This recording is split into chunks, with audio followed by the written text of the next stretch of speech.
আলুটাকে অল্প একটু সিদ্ধ করে নিচ্ছি, নতুন আলু তো, না হলে শক্ত হয়ে থাকবে। শুকনো লঙ্কা দিয়েছি, আদা আর পোস্ত আর টমেটোটা বেটে নেব। কড়াই সরষের তেল দিলাম,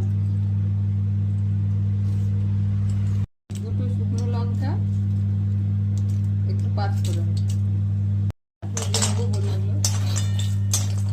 আলুগুলো দিয়ে দেবো,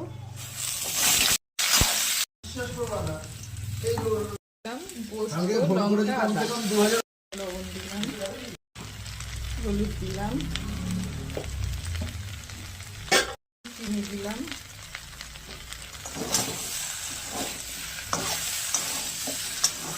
টমেটো পেস্টটা দিলাম।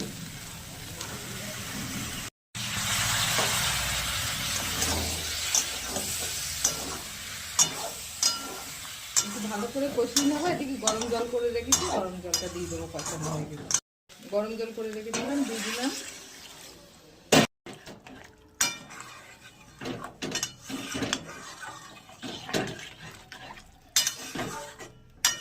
বড়ি দিয়ে নতুন আলু পোস্ত, একটু ঝোল রাখলাম, ঝোলটা টেনে যাবে, পরে ঠান্ডা হয়ে গেলে টেনে যাবে।